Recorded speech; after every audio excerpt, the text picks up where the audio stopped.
Poes garden வீடு இப்ப யாருக்கு அப்படின்ற கேள்விக்கு ஒவ்வொருத்தங்க ஒவ்வொரு விதமான பதில் சொல்றாங்க. முதல் என்ன சொன்னாங்கன்னா, ஜெயலலிதாவோட அண்ணன் மகன் பொண்ணு 2 பேர் இருக்காங்க, அவங்களுக்கு அந்த வீடு போகணும்னாங்க.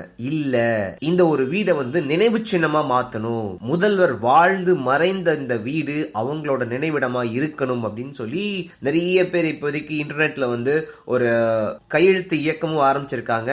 அது போக தனியார் தொலைக்காட்சிக்கு கொடுக்கப்பட்ட ஒரு பேட்டியில MP சசிகலா புஷ்பா அவங்களும் இந்த ஒரு விஷயத்தை வழிமொழிஞ்சிருக்காங்க. இதெல்லாம் ஒரு பக்கம் இருக்க, வேற ஒரு செம்மையான தியரி ஆரம்பிச்சிருக்குங்க. என்னன்னா, விவேக் ஜெயராமன் அப்படின்னு சொல்லிட்டு ஒரு கேரக்டர் தமிழக அரசியல்ல நீங்க இதுக்கு முன்னாடி கேள்விப்பட்டிருக்க வாய்ப்பு இருக்கு. எப்பன்னு பாத்தீங்கன்னா, இந்த ஜாஸ் சினிமாஸ் பத்தின பிரச்சனைகள்லாம் வரும்போது அவரை பத்தி டீடைலா ஒரு ஆர்டிக்கல் எழுதியிருந்தாங்க. உங்களுக்கு ஞாபகம் இருக்கும்.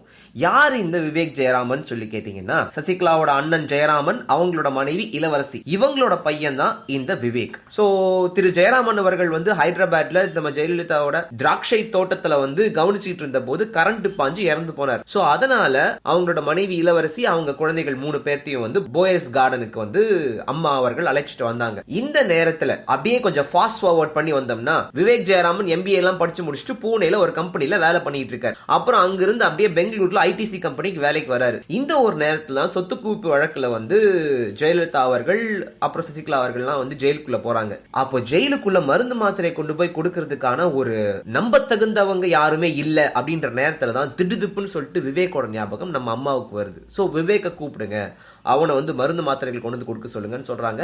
விவேக்கும் சர்வசாதாரணமா ஜெயிலுக்குள்ள போயிட்டு வெளில வந்துட்டு இருக்காப்ல. ஏன்னா அந்த நேரத்துல கட்சிக்காரங்களையோ வேற யாரையுமே நம்ப முடியாத ஒரு சூழ்நிலை. அரசியல்னா அப்படித்தானே.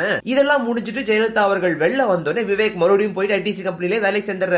எனக்கு எதுவும் வேணாங்க, உங்க அரசியலும் வேண்டாம், உங்க ஆர்ப்பாட்டமும் வேண்டாம் அப்படின்ட்டு. ஆனா அதுக்கப்புறம் எங்கடா விவேக் காணோம்னு சொல்லி அம்மா கேட்கும்போது அவன் திருப்பியும் ITC கம்பெனிக்கே வேலைக்கு போயிட்டாருங்கம்மா அப்படின்னு சொல்லி இளவரசி அவர்கள் சொல்லியிருக்காங்க. அதெல்லாம் தேவையில்லை, உடனடியாக இங்க வர சொல்லுங்கன்னு சொல்லி ஜாஸ் சினிமாஸோட CEOவா விவேக் உட்கார வச்சிருக்காங்க. என்னதான் அரசியல் கட்டுக்குள்ள ஜாஸ் சினிமாஸ் இருந்தாலும் கட்சிக்காரங்களுக்கோ கரவேட்டிங்களுக்கோ அங்க அனுமதியே கிடையாது. இன்னும் சொல்ல போனா தான் யார், எந்த ஒரு உறவு முறை முதல்வருக்கும் தனக்கும் இருக்கு அப்படின்றதே வெள்ள தெரியாத ரேஞ்சில தான் விவேக் ஜெயராமன் எங்கேட்டு இருந்திருக்கார். சோ இப்படி இருக்க அந்த போயஸ் தோட்டத்து வீடு இப்போ விவேக் ஜெயராமனுக்கு தான் போகும்னு நிறைய பேர் சொல்றாங்க. பொறுத்திருந்து பாப்போம்.